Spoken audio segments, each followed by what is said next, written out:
డబ్బు, అనారోగ్యం, ఉద్యోగం, వ్యాపారం అప్పులతో బాధపడుతున్నారా? వెంటనే జేకేఆర్ గురువు గారికి కాల్ చేసి అపాయింట్మెంట్ తీసుకోండి. Hi viewers, India's largest digital media network Suman టీవీకి స్వాగతం. ప్రస్తుతం మనతో ఉన్నారు motivational speaker and language trainer Vijaya Bangaru Amma. అమ్మ నమస్తే. నమస్తే. అమ్మ, కొంతమంది ఎలా ఉంటారంటే ప్రతిదానికి నన్ను నేను ప్రూవ్ చేసుకోవాలి. నిన్ను నువ్వు ప్రూవ్ చేసుకుంటూ పోతే లైఫ్ టైం అంతా నీకు దీనికే సరిపోతుంది. నువ్వు లైఫ్లో ఏం సాధిస్తావు అనేది ఒక పెద్ద క్వశ్చన్ అయితే ప్రతి ఒక్కరికి మనం సంజాయిషి చెప్పుకోవాల్సిన అవసరం కూడా లేదు అని నా ఫీలింగ్ అనమాట.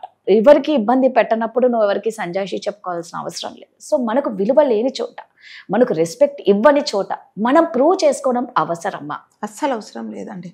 ఒకటి చెప్పనా, మనకు ఇష్టం లేని చోట మనని అవమానించే వాళ్ళ దగ్గర ఎంత తక్కువ టైం ఉంటే అంత మంచిది.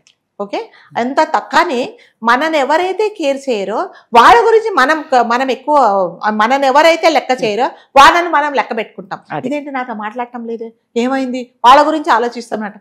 అది ఎందుకు మాట్లాడటం లేదో, మిమ్మల్ని చూసి జెలస్ ఫీల్ అవుతుందో, లేకపోతే ఇంకా మిమ్మల్ని చూసి భయపడుతుందో, మీ ఎదుగుదల చూసి తను అంటే మొహం తిప్పేసుకుంటుందో అని మీరు ఆలోచించకుండా ఎందుకో నాతో మాట్లాడటం లేదు అంటే ఎందుకు మాట్లాడటం లేదు, ఎవరి గిల్టీ ఫీలింగ్ వాళ్ళకు ఉంటుంది కదా. అంటే ఎప్పుడైతే మనని ఎవరైతే లెక్క చేయరో వాళ్ళ గురించి మనం ఎందుకు వాళ్ళ గురించి ఆలోచించాలి చెప్పి. ప్రతి ఒక్కరికి మనమేంటో మనం ప్రూవ్ చేయాల్సిన అవసరం లేదండి.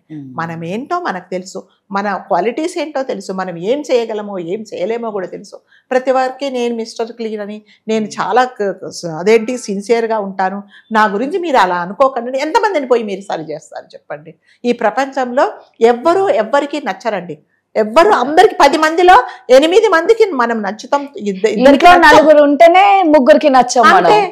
అక్క అంతేలేరా నువ్వు వదిలేసే అంటావు, తమ్ముడికి చెప్తుంది తల్లి, మరి అక్కకు తమ్ముడికే పడదు. అలాంటప్పుడు మనం ఎంతమందిని మెప్పిస్తాం? నా టాలెంట్ నాది, నేను ఇలాగే ఉంటాను, నీ ముందు నేను ప్రతి ఒక్కరికి మనం ప్రూవ్ చేసుకోవాల్సిన అవసరం లేదండి. ఎవరి టాలెంట్ వాళ్ళది, ఎవరి విలువ వాళ్ళది. అంటే ఒక మనిషి అంటే ఇప్పుడు ఒక ఇది బంగారమా నకిలీదా అని ఎవరు గుర్తుపడతారు? ఒక కంసాలి వాడి దగ్గరికి వెళ్తేనే అమ్మా ఇది నువ్వు భ్రమపడుతున్నావు, ఇది ఆర్టిఫిషియల్, ఇది బంగారం అన్న. అట్లాగే మన విలువ ఎవరికి తెలుస్తుందంటే వాడు నిజంగా సిన్సియర్గా ఉండి అతనికి కూడా అలాంటి క్వాలిటీస్ ఉన్నప్పుడు మాత్రమే మన విలువ అనేది గుర్తుపడతారు. నేను ఒకటి చెప్తాను. ఒక తల్లి తండ్రి ఒక పెద్ద ఆయన ఉంటారు, వాళ్ళ అబ్బాయికి చెప్తాడు, ఒక 100 సంవత్సరాల నుంచి ఇది మా తరతరాలుగా ఒక వాచ్ ఉంది, ఈ వాచ్ మా నాన్నగారు నాకు ఇచ్చారు, మా నాన్నగారు వాళ్ళ తాతగారు ఆయనకి ఇచ్చారు, ఇది మంచి వాచ్ నాన్న, ఇది వెళ్ళి మార్కెట్లో ఎంత ఉందో రేటు కనుక్కొని రా అని చెప్తాడు. సో అతను ఏం చేస్తాడంటే ఆ కుర్రోడు తీసుకెళ్ళి ఈ పాత వాచ్ ఏంటి నాన్న ఈ కాలంలో ఎవరు పడుతున్నారు, అయినా కూడా కనుక్కొని రా నాన్న, ఇది 8 సంవత్సరాలు కదా అంటే ఒక మామూలు షాప్కి వెళ్తే ఈ వాచ్కి 500 కంటే రాదు అని చెప్తాడు. ఓకే, అంటే ఆ విలువ కట్టే అతనికి తెలియదు. ఓకే, సెకండ్ టైం వెళ్తాడు, నాన్న ఇది 500 నేను ముందే చెప్పాను, అది కాదు నాన్న నీ ఇంకొక షాప్కి వెళ్ళిరా అని చెప్తాడు. సరే ఒక మ్యూజియంకి వెళ్ళిరా అని చెప్తాడు. మ్యూజియంలో చూస్తారు, ఏదో చాలా పురాతనమైన వాచ్, దీనికి 5,000 వస్తాయి దీనికి అని చెప్తాడు అనమాట. చెప్తే చూసావా అంటే విలువ అంటే మనిషిని ఆ విలువ కూడా తెలిసి ఉండాలా అంతే. అది సరే వచ్చిన తర్వాత అదేంటి మరి 500కి 5,000 వచ్చింది ఏమో మరి తెలియదు నాన్న, ఇంకొక పని చేయి, ఇంకొక చోటికి వెళ్ళి నువ్వు ఒకసారి మంచి ఎక్స్పర్ట్ దగ్గరికి, అంటే కొన్ని షాపులో యాంటిక్ పీసెస్ అమ్ముతారండి, పాత వస్తువులు అమ్ముతారు, అక్కడికి వెళ్తే అబ్బా ఇట్లాంటి వాచెస్ ఎక్కడ దొరుకుతుంది, దీనికి 5 లక్షల రూపాయలు వస్తుంది అని చెప్తాడు. అంటే అప్పుడు చెప్తాడు అనమాట, అదేంటి నాన్న 500 అంటే ఒక వస్తువు విలువ కానీ ఒక మనిషి విలువ కానీ ఆ విలువ కట్టే వాడిని బట్టి ఆ ప్లేస్ని బట్టి ఉంటుంది. ఇప్పుడు 500 నుంచి 5 లక్షలు ఎందుకైంది అంటే ఆ వస్తువు విలువ మీరు ఐడెంటిఫై చేయాలంటే మీకు ఆ క్వాలిటీస్ ఉండాలి. అతను చాలా ఎక్స్పర్ట్ కాబట్టి అక్కడికి వెళ్ళినప్పుడు యాంటిక్ పీసెస్ అతనికి తెలుసు, ఇవి మళ్ళీ దొరకవు మనకి. అంటే కొన్ని షాపులు ఉంటాయండి, అందులో ఏంటంటే పాత వాచ్లు పాత ఇవేవో అమ్ముతూ ఉంటారనమాట, లైట్స్ అవన్నీ, అవి ఎక్కడా దొరకవు, అవి నిజంగానే కాస్ట్లీ, పిచ్చివాటుగా ఉంటాయి కానీ చాలా కాస్ట్లీ ఉంటాయి. అట్లాగే ఇతను ఏం చేశాడంటే 5 lakhs అనేటప్పటికీ ఆ వస్తువు విలువ ఎక్కడ పెరిగింది, అతను ఇది చేశాడు కాబట్టి దాన్ని అంటే ఆ వస్తువును ఎవరైతే ఐడెంటిఫై చేస్తాడో, ఆ మనిషి విలువను ఎవరైతే ఐడెంటిఫై చేస్తాడో వాడు మాత్రమే మీలో అనేది కనుక్కుంటాడు. ప్రతి ఒక్కరికి మనం వెళ్ళి ప్రూవ్ చేయాల్సిన అవసరం లేదు. కాబట్టి అలాంటి వాళ్ళ మధ్యలో మనని ఎవరైతే అవమానపరుస్తున్నారో, మనకి వీళ్ళు విలువ ఇవ్వలేదు లేదంటే ఎంత వీలైతే ఎంత తక్కువ వీలైతే అంత సమయం వాళ్ళ దగ్గర కలిపేసి మనం బయటకి తప్పనిసరి పరిస్థితులలో. అంతేగాని ప్రతి ఒక్కరికి వెళ్ళి నేను ఇది ఏం చెప్తావు అంటే వాడు ఒకటి ఫిక్స్ అయిపోయాడు. మీరు ఎన్ని వండర్స్ చేసినా, మీరు ఎన్ని మంచి పనులు చేసినా వాడు ఏమనుకున్నాడంటే మిమ్మల్ని ఇన్సల్ట్ చేయాలనే వాడి మనసులో ఉన్నాడు. మిమ్మల్ని వాడు పొగడాడు. వాడు ముందెళ్ళి మనం ఎందుకు బాధపడి మన టైం ఎందుకు వేస్ట్ చేసుకోవాలో చెప్పండి.